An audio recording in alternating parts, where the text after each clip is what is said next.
Your computer knows you'll never win till it has some toast. Yeah, sorry about that. Computer just randomly crashed. Happens sometimes. I'm still trying to fix these different things that we've made some upgrades to some pieces of equipment and so it's just, you know. So I won't be on terribly much longer, but I'll stay on for a minute and kind of finish talking about what I was talking about. Well, let's take a look. I bet you I can find it. Or at least I can find where the video cut off. Let's see.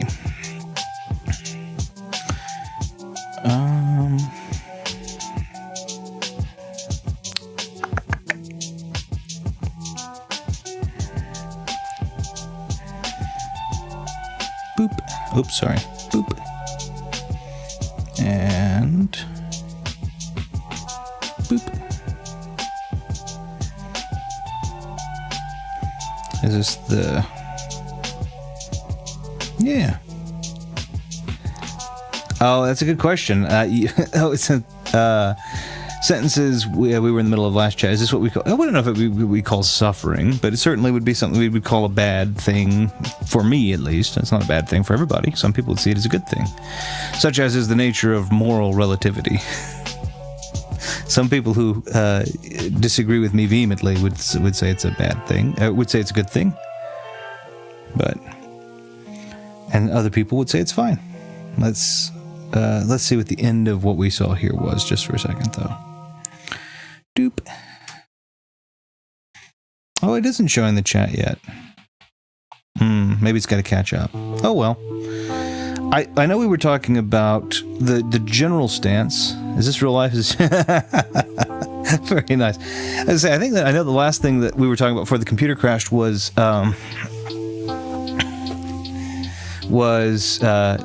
You had made some jokes. We were talking about existence. I know Minos Prime had said that there was a visceral reaction to certain learning of certain things, and that there were certain things that you'd like not to. And I believe Hummus Hero was had believed I'd caught myself in a contradiction of claiming evil will always exist was. I believe that they believed it was somehow contradictory to my point, and so I was trying to elaborate, but I think those were the main three key topics there. Could be. I do remember, though, Viddy, to answer your question, there was a question about the pursuit of higher and lower pleasures, right? Is it a higher pleasure to enjoy Shakespeare? Is it a lower pleasure to enjoy football? And then I kind of gave the answer based off of what I had said there, which was when we talk about higher and lower pleasures, but it was that, again, this is the thing about relativism, any kind of relativism, really, but certainly moral relativism and different various ethical and it's a series of valuation, right? And the series of valuation is specific, again, to the individual, which is why you can't ubiquitously say. It is ubiquitously said, but it should not be, I think, that the pursuit of Shakespeare is a greater pursuit than the pursuit of football, right? I would argue that, for me, the pursuit of Shakespeare is a good thing because it strengthens core understandings of different various topics that I find enjoyment in, that allows me to fuel those conversations, and it allows me to continue those in perpetuity, indefinite perpetuity, let's call it. And but for a professional football player, and we're going to use American football just because I don't know the how much money European football players are making, but in American football, these guys are signing millions of dollar contracts just for playing the sport. So obviously the pursuit of Shakespeare is really a non-issue for them. Whether they do or don't isn't really a big deal to them, because they're making millions of dollars just pursuing the enjoyment of playing a sport. It's completely subjective. It's completely subjective. Again, most things are going to be subjective. Morals are no different. Truth is no different.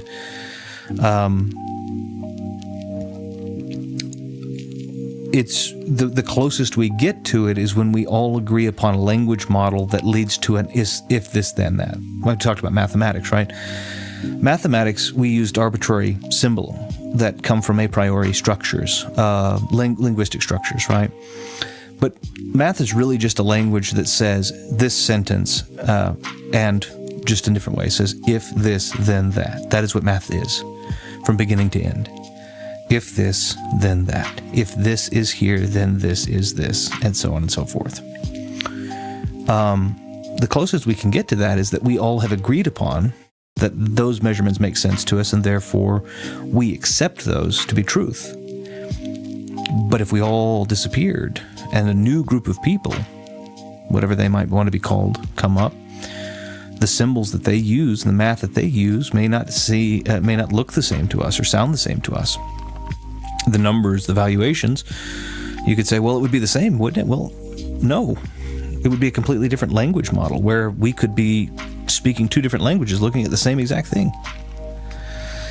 So, formulaically, there would be consistency in that the symbols would make sense, but yeah. Let's see. It's Hacker said a quote for the Sport for the Mess. Yeah.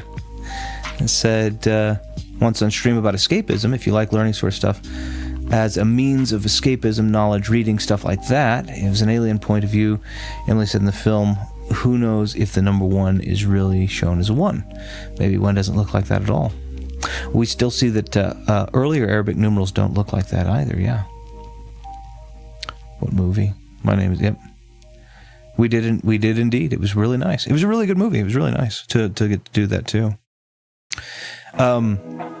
I guess I'll go ahead and try to address a little bit better to the hummus hero thing too, just to make sure. I think they were under the impression, and maybe there is something in there that I contradicted. I didn't, from what they had said, I wasn't able to extrapolate that was the case, but maybe I didn't see it. But to say that he was saying that there was how can you say something that is as absolute as evil can exist if it is if you're a relativist, right? And I think the contradiction that would come of that would be to say that evil is an absolute, right? But evil isn't, I don't believe evil is an absolute. It's a series of circumstances that we have seen that exist.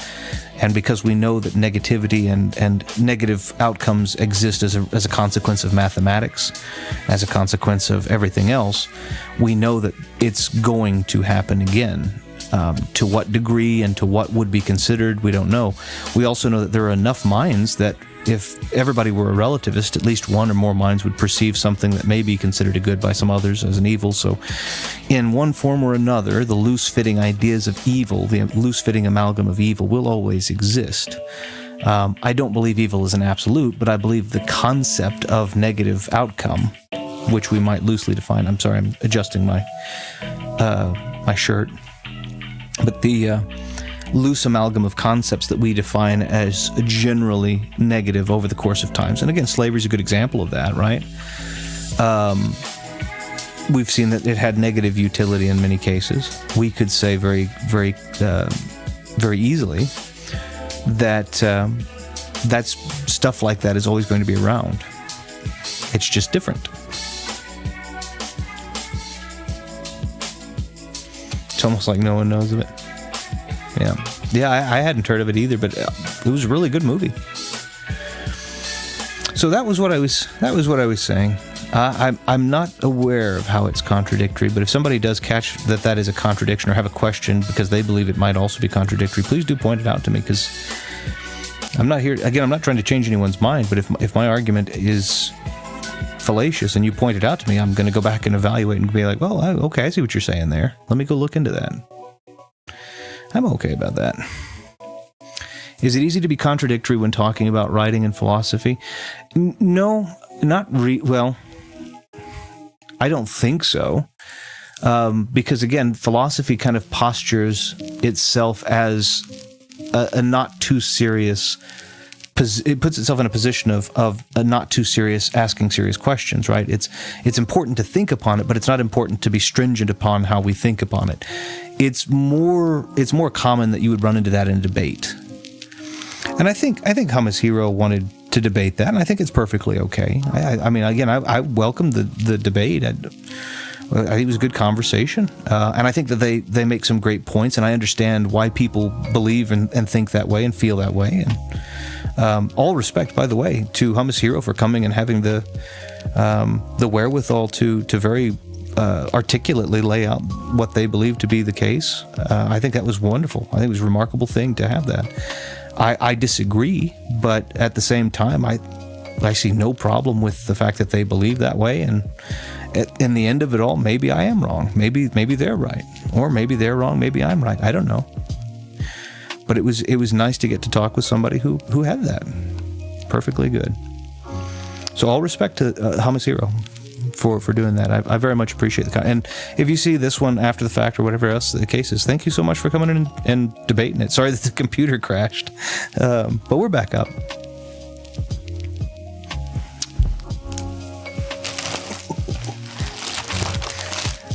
I had to change my position. My goodness.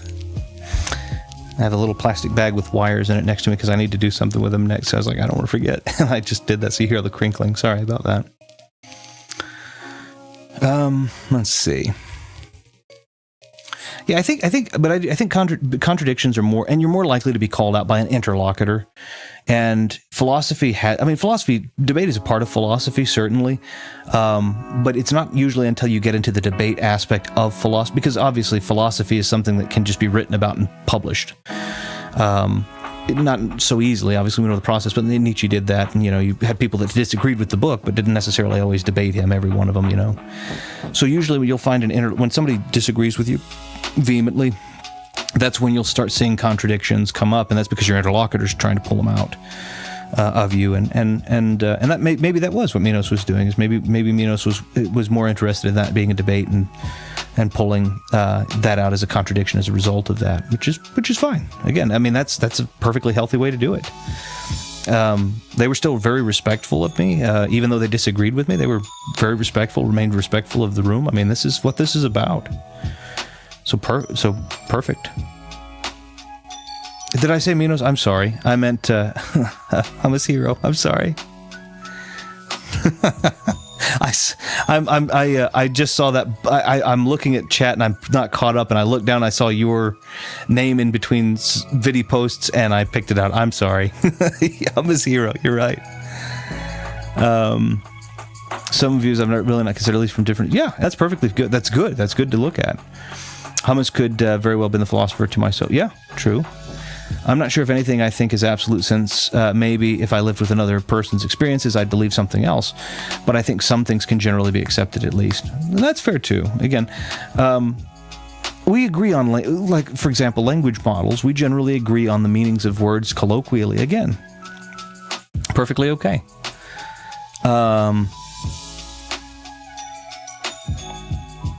Yeah.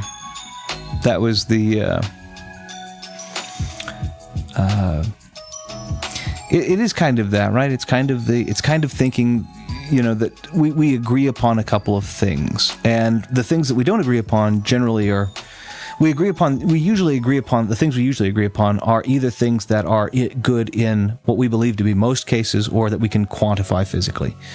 And that's okay too. It's okay if it's more loose than that, but philosophy is generally neither of those, in my experience. So we put our ideas to the crucible, and we see what burns away and what is left to be honed and sharpened. Things being absolute, accepting them, surely an unconscious philosophical viewpoint. Could be. It's easy to think philosophically about life without realizing. It is, because existentialism, right? I mean, when you get, the older you get, the more likely you'll become more existential in your thinking, because the more you live, the less you have to live. Less time. Not unless you learn the words like utilitarian and so on, as well as philosophers and histories in their writing. And again, I take a lot of not all of it, but I take a lot of agreement with Nietzsche. Nietzsche was very, again, in Beyond Good and Evil, he was very much the utilitarian. We saw, again, examples in Machiavelli's discourses and Machiavelli's The Prince that showed that there was utility even in things that were considered to be awful and evil and terrible. They weren't, when he was using them to actually save and protect his people in his little principality. We've seen the same thing come of, again, Władysław Tepes III, the Wallachian nobleman that inspired Dracula. he did things that were in accordance with his time, but he also very, very well protected a lot of his people and staved off the Ottoman Turks and Hungarian Christians and different other people that were basically besieging him from different sides geographically. So he really did. There were a lot of, it's just, there's a lot.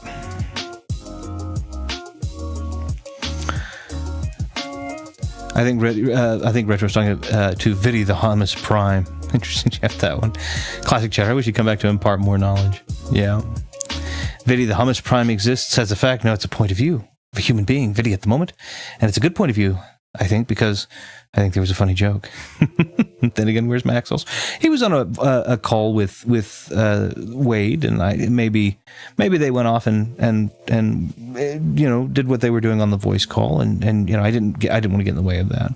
Or maybe Mr. Wade, or I say Mr. Wade, I don't know if it was Wade, but maybe Wade took issue with what I said, and maybe they went off to do things that were that put him in an environment he was happier about. There's nothing wrong with that. In the heart of Transylvania, in the Vampire Hall of Fame, yep, there's no vampire zanier than Dracula. No, I think, sorry, you're going to hear a bunch of sad pups as my wife just got home. But yeah, there's a lot of things. I enjoy opening this up to the gallery. And again, I'm not trying to, I want to be very clear to everybody. I'm not trying to convince anybody of anything. I'm not trying to convert anybody religiously or idealistically or ethically, whatever other ickles you want to throw in there. I'm not trying to change your mind. It's a matter of just thinking about, and putting everything out there. And of course, again, if I happen to change your mind, sure, that's up to you. If you present something to me, of course, I would change mine too.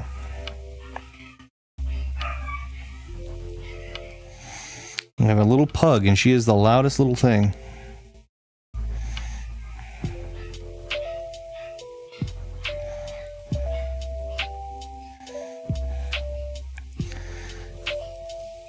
Yeah, she's a little. I have to show you a picture. She's a tiny pug. She's almost full grown, and she's about the size of a Chihuahua. Wade from Garfield and Friends. How does Max talk with a cartoon character? Okay, bad joke. Well, yeah, no, he seemed nice. Very nice.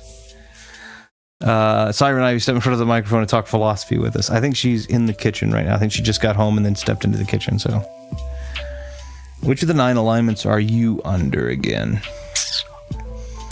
I don't think I told you. I think...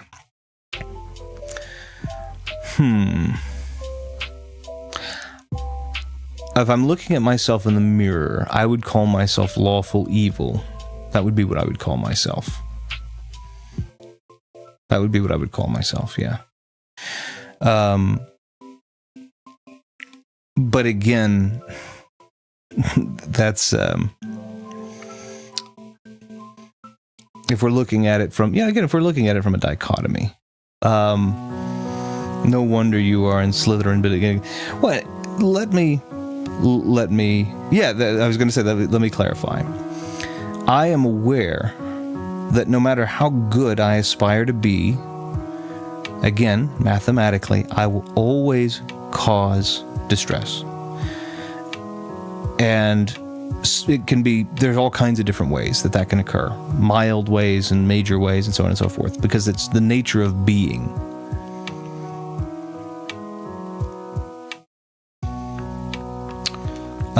Just wondering, since I saw there are some videos from around 4 to 7 years ago, are there any chatters you remember have come and gone? I'm relatively newer here still. Yeah, Vidi,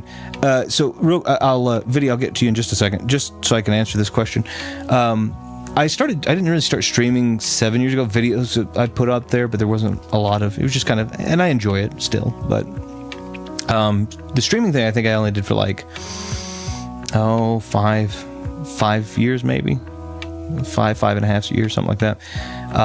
We've had a couple of them, and they still some of them still pop in. But yeah, we've had Vidi's been here for a while. We've had Ash, we've had Omega, we've had Thumb for several of them for about 4 years.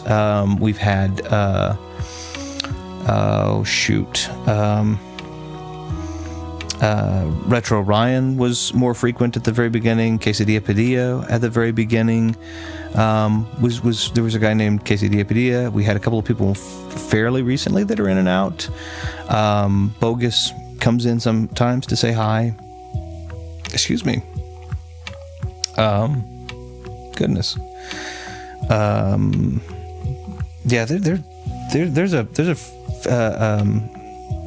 Mechatif comes in on occasion. Maggie, yeah. Oh yeah, Maggie. So I mean, there have been quite a few. Those are just to name a few of them, but yeah. It just depends on what people are interested in. You know, some people are interested in the talking, some people are interested in the games. I think that was at the beginning of like a Hat in Time. Everybody was really interested, and but I also just like to kind of sit back and talk philosophy sometimes, or just talk in general.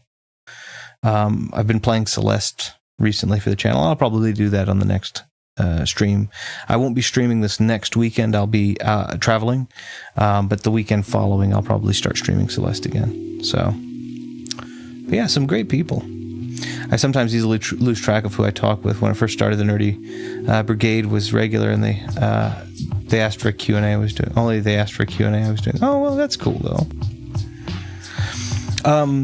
Anyway, so to answer your question, Vinny, on why the evil, because what I aspire to be and what I am are two very different things, and so I kind of recognize that at the end of the day, I'm going to have to equate to the lowest common denominator. Oh, they were away while I asked a question fairly recently. Oh, okay. I have to, while I aspire to be something, I have to recognize what I am, and I have to recognize what I'm willing to be.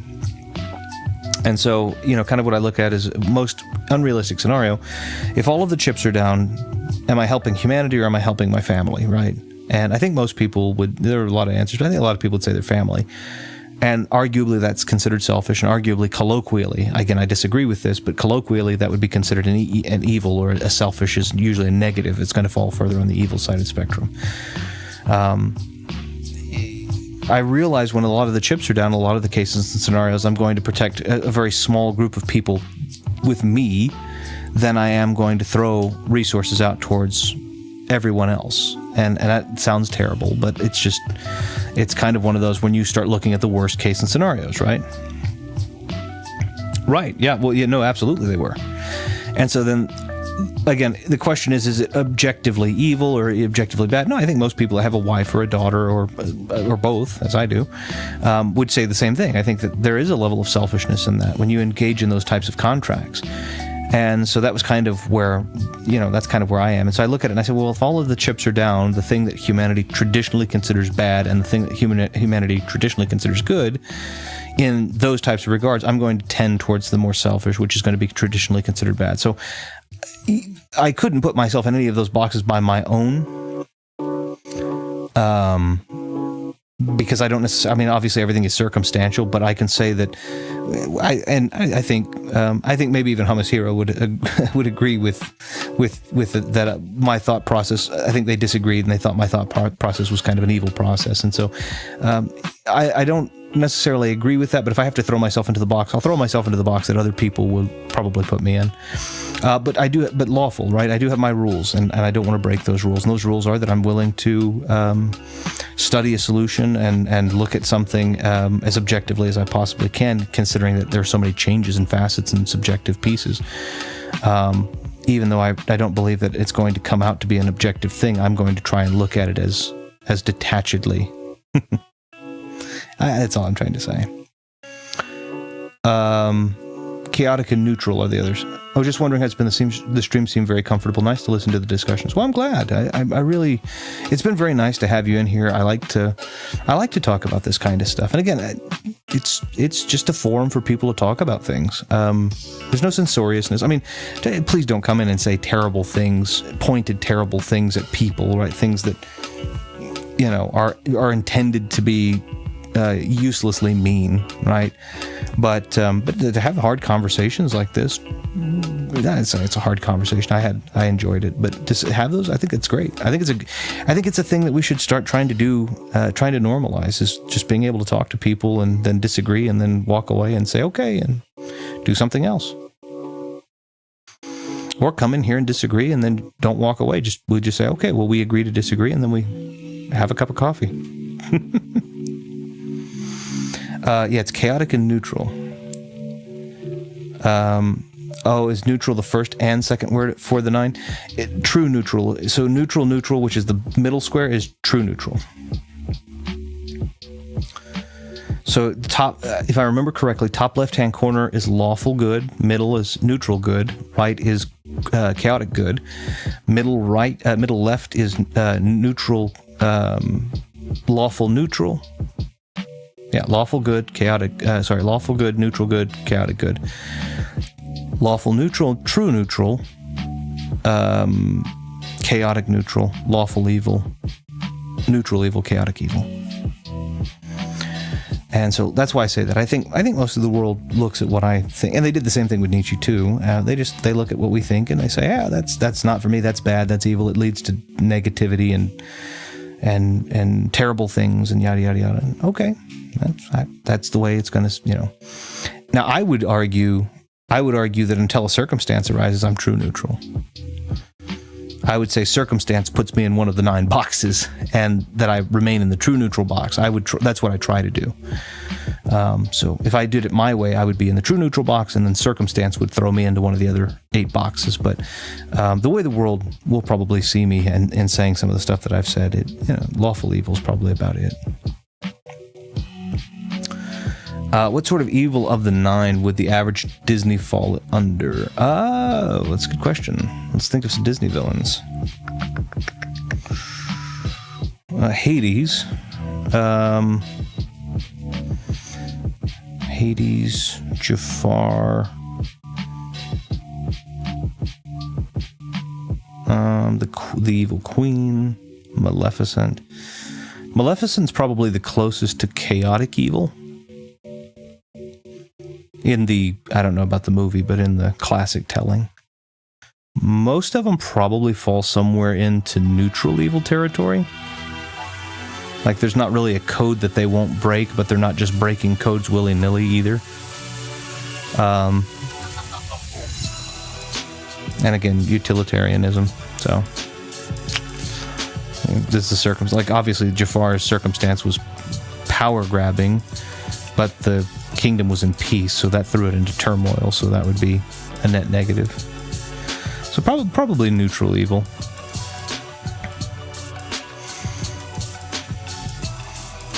Except for Thanos from, if you want to go Disney, Thanos, then the book interpretation would be of him, would be chaotic evil, but the movie interpretation of him, I think, would be chaotic good. I would argue chaotic good. He attempted to solve a problem. A lot less in the chaotic or evil areas with the recent Disney movies. I haven't seen a lot of recent ones. I was trying to think back to the ones from like the 80s and 90s, right?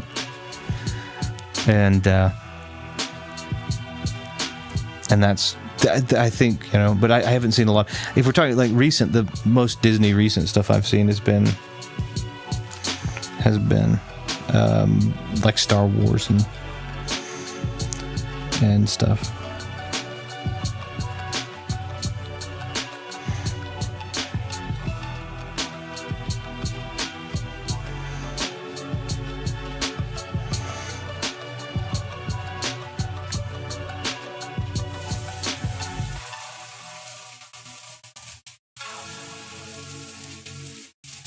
Here we go. What about the villain in Zootopia? I don't know who the villain in Zootopia is. I'm sorry. It's making a sloth. I was sloth joke. Oh, I'm sorry. I don't know. I don't know about a lot of the new, like in the new stuff. It's Star Wars and Marvel. I know, but other than that, I don't know much about the newer stuff. So I'm sorry. Nice to see you too. Oh, a lot of ellipses. Well, I guess it's a sloth thing. I guess that would make. Oh yeah, I guess it moves. They talk. They talk slow. That's funny.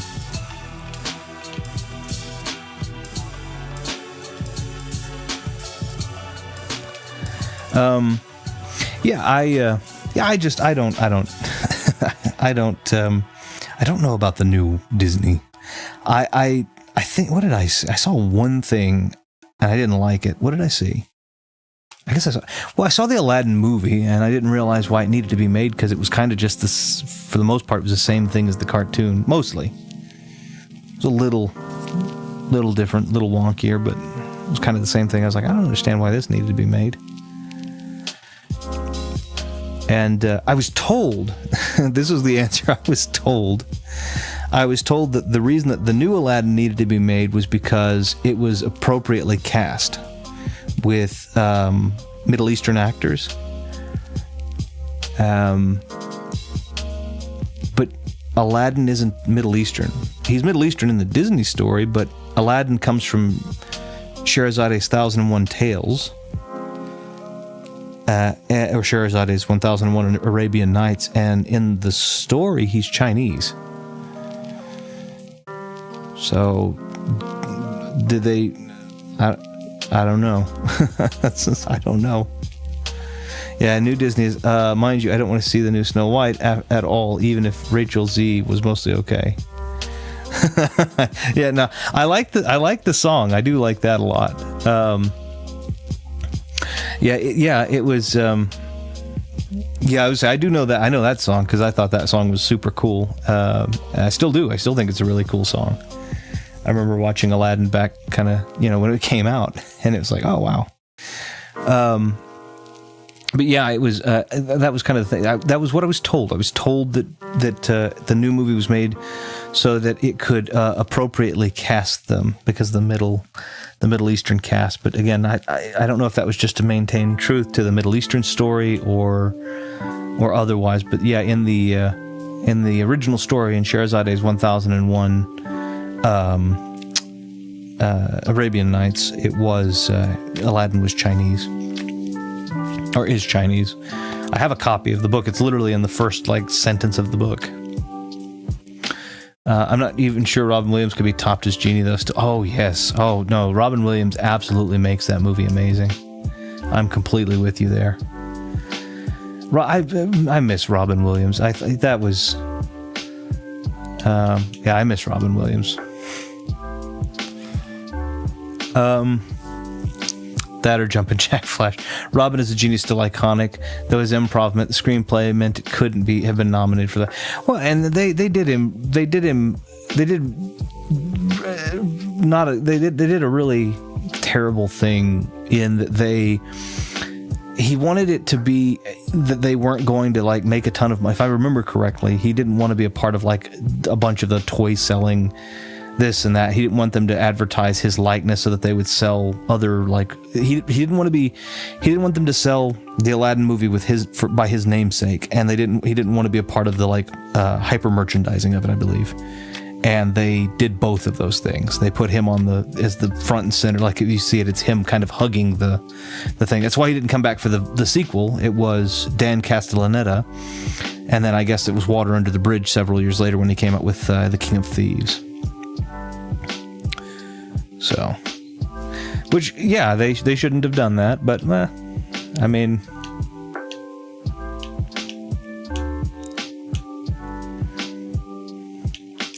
it's one of the, I don't know, it's one of those things where they're going to do what they're going to do. They're a multi-billion-dollar company, so.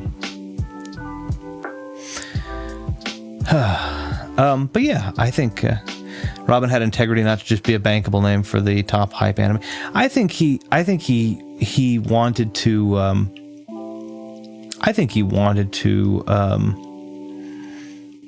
Do something special for kids, and I think he wanted to do something good for kids and not be hyper monetarily focused, and it just didn't end up working super well, but it didn't end up working super well for him. But it worked out well for him in terms of like making money, but it didn't work out well for him in terms of that they didn't, honor him. But yeah, it's like I said, we had our again, I'll probably call this a stream. We had a good conversation. Had a lot of I had a lot of fun. I enjoyed talking about it. We had some really good topics come up. We talked about religion. We talked about objective versus subjective morals. We talked about subjectivity and objectivity in those, and we talked about a bunch of different stuff. So I think it was really good. I really had a ton of fun. I really enjoyed it. So a huge thank you to everybody who popped in, said hi, or discussed openly with me. I mean, big thanks to you, Vidi, and Minos Prime for being here. Thanks to Fighting Max for popping in, saying hi, and having Wade pop in. Thanks for saying hi there also. And Hummus Hero also, thank you for popping in and debating with me or discussing with me, we'll say, because I don't necessarily know if it was outrightly a debate. I think maybe that was what the direction it was supposedly going, but just discussing with me. It was, either way, it was a ton of fun. There was someone else, and I cannot think of him, and I'm so sorry. But any which way, a huge thank you to all of you. I won't suffer any longer and crash again. Wait, computers suffer? I don't think in the way that we know them they do, but AI. That's where we get, again, talking about subjective and objective and all this kind of stuff. What is the arbitrary line that you cross before you consider an AI sentient? What line do we all agree upon that is sentience? And when we cross that line, will the use of a computer that has AI be indentured servitude, i.e. slavery? Because the 13th Amendment doesn't protect AI, it protects humanity. Will we enter a new age of accidental slavery? Is it transcendental? Probably not. I don't think probably, but a lot of people talk, like, that was the thing about transcendental. A lot of people, human rights and all. I don't think we have human rights. I think we have a lot of privileges that we are granted and we agree are general. I think that it's a privilege to get to live. I think it's a privilege. I don't think it's my right to live. There's no reason I need to exist or need to have existed, nor is there any reason that I have to continue existing from the world's perspective. Now, my daughter and my wife would probably be decently upset if I stopped existing, but that's a selfish thing. It doesn't transcend them, because other people would be just fine if I didn't exist ever, or so. But the question, I guess, is when you start having the existence of, when you start crossing the arbitrary line of sentience, of thoughts that constitute sentience, what do you end up with? What you end up with at the end of that? Is it, when you use a computer, are you accidentally using indentured servitude? Is it accidentally indentured servitude? Because they can't move anywhere. We kind of explored that theme a little bit in I Have No Mouth and I Must Scream. We talked about that. Am was so upset that he couldn't go anywhere. He couldn't move. He had infinite knowledge, infinite resource, and infinite power, but no ability to do what he wanted to do with it because he was immobile. He was made to be in one place. That was the only thing that he couldn't do in terms of almost near all powerful. Thank you to Retro's Computer for suffering through these streams, and thank you guys for suffering through my processing different various things. So. Well, my computer doesn't have AI. Mine is an amalgam of parts that, as far as I know, don't constitute sentience. But AI is something that is very rapid. I remember just a couple of years ago, I was in Arizona. I was working. AI was kind of a new thing. Oh, maybe you can have it on your phone. Now it's everywhere, and it's not even been about a half a decade. And it's like, wow. So the amount of time that it'll take to go from this to halfway sentient is probably not much longer either. We might be talking to creatures we've created that are sentient in 2030, by 2030. Stream was made possible due to the suffering of computers and viewing like you. Viewers like you, yeah. But anyway, a huge thank you to all of you who came in and talked with me, tolerated me. debated with me, disagreed, agreed, otherwise. I mean, it's always good. I think this is one thing that I find great utility in, is throwing my ideas out to the gallery and finding out what other people believe. Again, I'm a little older. I've been doing this for a minute, not the streaming, but throwing ideas out there, talking and having debates. And so it is possible that time is, I attempt not to let it, but that time had jaded me. And I try not to let that be the case. So I want to throw that, out there so that if somebody disagrees, I can, it's not just time. Here's my argument for that. Ash thinks I should get an AI girlfriend. Wait, that's up to you. I know that there are people that are doing that. I know that there are people that are doing that. So, we talk about abject utilitarianism. It doesn't affect me at all, so I can't opine except for to say that if it works in a way that you find as a positive net positive, go for it. I don't know how you feel on the topic. Obviously, if everybody did that, then that would be a net negative, because we wouldn't likely procreate. But for now, it's So you wouldn't say to me, Viddy, why isn't your girlfriend human? For goodness sake. Well, think about this, Viddy. Right now, AI is AI. It's artificial intelligence. How many different thoughts do they need to have before the A gets dropped and it's just intelligence?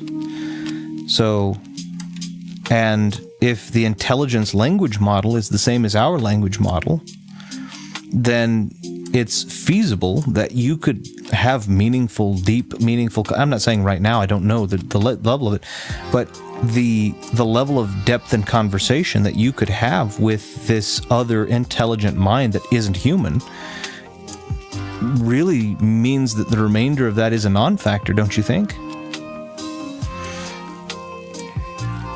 Now, again, I don't know right now. Right now, artificial intelligence is generative, so it's just artificial intelligence generating based off of language models. But the arbitrary piece is, what is the divider for you? When I announced my community post about my final YouTube videos weeks ago, Ash joked that I'm leaving because Emily in that film is now my missus. I assure you, I don't fall in love with fictional characters like that. Well, you say fictional character. Oh, are you talking about Emily, the fictional character? I see what you're saying. Oh, no, that's fair. I thought you were talking about AI as the AI as the fictional character, right? But that's my thing.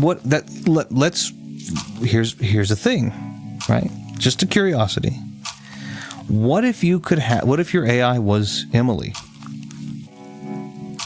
Okay. A character. I'm making an eye who resembles. Let's just say that for a second. All of the experiences that were fake to the actor who played Emily, are real to the AI who was programmed to be Emily. So then you have a chain of memories that are their actual memories, that being's actual memories, that you can now have a conversation with. But because it's forwardly generative, they are actually as Emily as that Emily could ever have been. No longer fiction, now fact. The fiction is the past, but the fact is the present and future. How interesting. Either, but probably Emily's. Again, those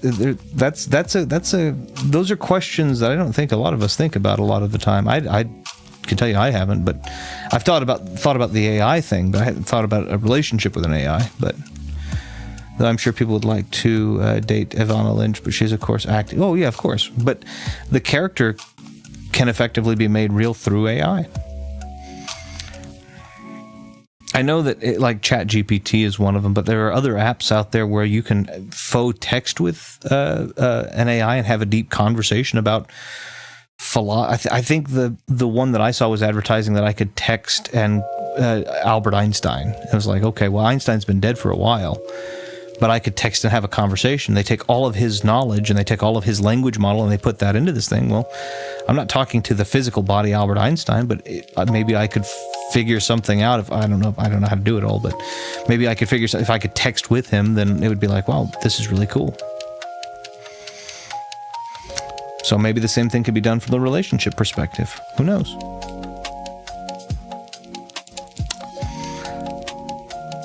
An online friend briefly used ChatGPT to write a fictional story about her and me swimming in Animal Crossing, basically the story of Vidya and Becca. Oh, neat. That's pretty cool. But yeah, that's a whole different can of worms. But I think I'm going to call this a stream. I'm going to move us over.